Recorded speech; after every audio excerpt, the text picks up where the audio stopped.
ಕೊನೆಯದಾಗಿ ಹೇಳೋದಾದರೆ ದರ್ಶನ್ ಅವರ ಮುಂದಿನ ಜೀವನ ಹೊರಗಡೆ ಬರ್ತಾರೆ, ಯಾವಾಗ ಬರ್ಬೋದು? ನಿಮ್ಮ ಧರ್ಮಶಾಸ್ತ್ರದ ಪ್ರಕಾರ ಆಗಿರ್ಬೋದು, ಅದು ಕಾಳಿದೇವಿ ಆರಾಧಕನ ಉಪಾಸಕೆ ಆಗಿರೋದ್ರಿಂದ ಸೊ ಯಾವಾಗ ಬರ್ಬೋದು, ಅವರ ಮುಂದಿನ ಜೀವನ ಯಾವ ರೀತಿ ಇರ್ಬೋದು ಅಂತ? ಇವಾಗ ಅವರು ಬರೋದು ನಿರ್ಧರಿಸಬೇಕಾಗಿರೋದು ತೀರ್ಪುಗಾರರು, ಯಾರು ಜಡ್ಜ್, ಅಂದರೆ ಕಾನೂನು ರೀತಿಯ ಹೋರಾಟದಲ್ಲಿ ಬರುವಂಥದ್ದು. ದೇವರ ಕೃಪೆಯಿಂದ ಅವ್ರು ಬಂದ ಮೇಲೆ ಈ ಒಂದು ದುಡುಕು ಸ್ವಭಾವವನ್ನು ಬಿಟ್ಟು ರಿಯಾಲಿಟಿ ಏನಿದೆ ಅದನ್ನು ಸ್ವೀಕಾರ ಮಾಡಿ ಶಾಂತತೆಯಲ್ಲಿ ಮುಂದುವರೆದ್ರೆ ಇದಕ್ಕಿನ್ನ ಒಳ್ಳೆಯ ಸ್ಥಾನಮಾನಕ್ಕೆ ಹೋಗ್ತಾರೆ. ಯಾಕಂದರೆ ಯಾವುದೇ ಒಂದು ಕಷ್ಟ ಅನ್ನೋದು ಮಂಜಿನ ಥರ ಕರಗತ್ತೆ. ಈಗ ಅವ್ರು ಮಂಜಿನಲ್ಲಿ ಸಿಕ್ಕಾಕೊಂಡಿದ್ದಾರೆ, ಆ ಮಂಜು ಕರಗುವ ತನಕ ನಾವು ಕಾಯಲೇಬೇಕು, ಪ್ರತಿಯೊಬ್ಬರು ಕಾಯಲೇಬೇಕು. ಅದೊಂದು ಬಿಟ್ಟರೆ ಇನ್ನೇನೂ ಮಾಡ್ಲಿಕ್ಕೆ ಸಾಧ್ಯ ಇಲ್ಲ. ಯಾಕಂದರೆ ಇಲ್ಲಿ ಆಧಾರಗಳು, ಸಾಕ್ಷಿಗಳು ಎಲ್ಲವೂ ಅವರ ವಿರುದ್ಧವಾಗಿದೆ. ಆದರೆ ಆತ್ಮಸಾಕ್ಷಿ ಅವರಿಗೇನು ಹೇಳತ್ತೆ, ಅವರು ಅದರ ಕಡೆ ಗಮನ ಕೊಡಬೇಕು. ಇದರಿಂದ ಅವ್ರು ಹೊರಗೆ ಬಂದ ಮೇಲೆ ಅವರು ಇದನ್ನು ಸ್ವಲ್ಪ ಸುಧಾರಿಸಿಕೊಂಡು ಹೋದಲ್ಲಿ ಖಂಡಿತ ಚೆನ್ನಾಗಿರ್ತಾರೆ.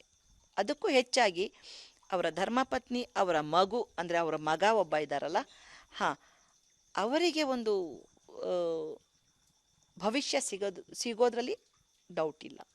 ಆ ಮಗುವಿಗೂ ನೋಡಬೇಕಲ್ಲ ನಾವು.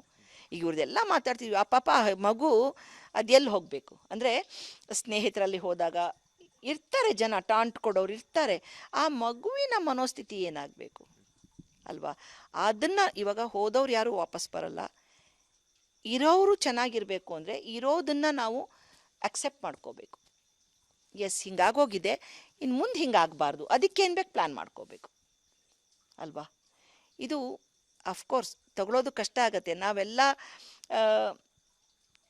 ಎಲ್ಲವನ್ನೂ ನಾವು ತ್ಯಜಿಸಿ ಬಂದಿರೋದ್ರಿಂದ ಈಸಿಯಾಗಿ ಮಾತಾಡ್ಬಿಡ್ತೀವಿ. ಆದರೆ ಅದನ್ನು ಸ್ವೀಕಾರ ಮಾಡೋದಕ್ಕೆ ಕಷ್ಟ ಆಗತ್ತೆ, ಬಟ್ ಮಾಡಲೇಬೇಕು. ಇದೇ ಸತ್ಯ, ಬೇರೆ ಇನ್ನೇನಿಲ್ಲ ಅಲ್ವಾ?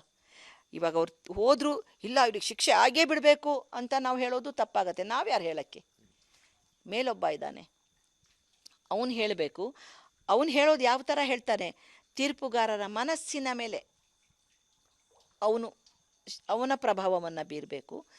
ಆ ಪ್ರಭಾವದ ಜೊತೆಗೆ ಸಾಕ್ಷಿಗಳೇನು ಹೇಳುತ್ತೆ ಅನ್ನೋದನ್ನು ತರ್ಕ ಮಾಡಬೇಕು.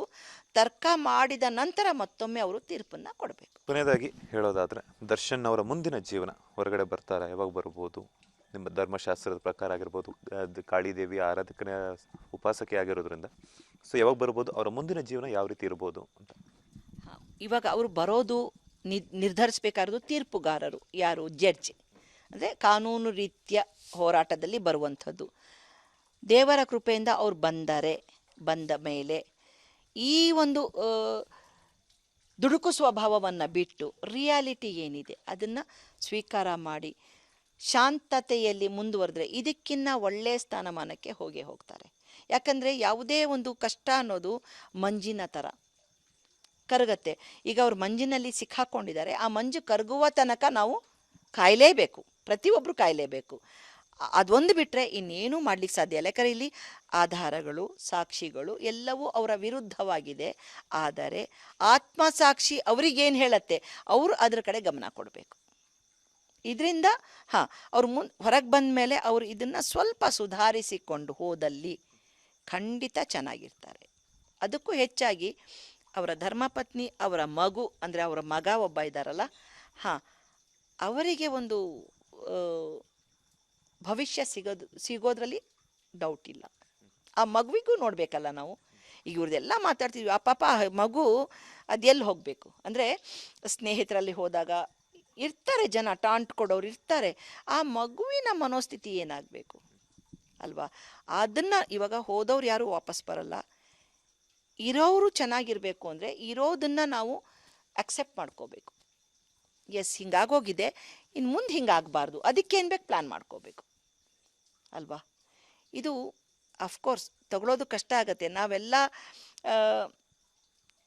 ಎಲ್ಲವನ್ನೂ ನಾವು ತ್ಯಜಿಸಿ ಬಂದಿರೋದ್ರಿಂದ ಈಸಿಯಾಗಿ ಮಾತಾಡ್ಬಿಡ್ತೀವಿ. ಆದರೆ ಅದನ್ನು ಸ್ವೀಕಾರ ಮಾಡೋದಕ್ಕೆ ಕಷ್ಟ ಆಗತ್ತೆ, ಬಟ್ ಮಾಡಲೇಬೇಕು. ಇದೇ ಸತ್ಯ, ಬೇರೆ ಇನ್ನೇನಿಲ್ಲ ಅಲ್ವಾ? ಇವಾಗ ಅವ್ರು ಹೋದ್ರು, ಇಲ್ಲ ಇವ್ರಿಗೆ ಶಿಕ್ಷೆ ಆಗೇ ಬಿಡಬೇಕು ಅಂತ ನಾವು ಹೇಳೋದು ತಪ್ಪಾಗತ್ತೆ. ನಾವ್ಯಾರು ಹೇಳೋಕ್ಕೆ? ಮೇಲೊಬ್ಬ ಇದ್ದಾನೆ, ಅವನು ಹೇಳಬೇಕು. ಅವನು ಹೇಳೋದು ಯಾವ ಥರ ಹೇಳ್ತಾನೆ, ತೀರ್ಪುಗಾರರ ಮನಸ್ಸಿನ ಮೇಲೆ ಅವನ ಪ್ರಭಾವವನ್ನು ಬೀರಬೇಕು.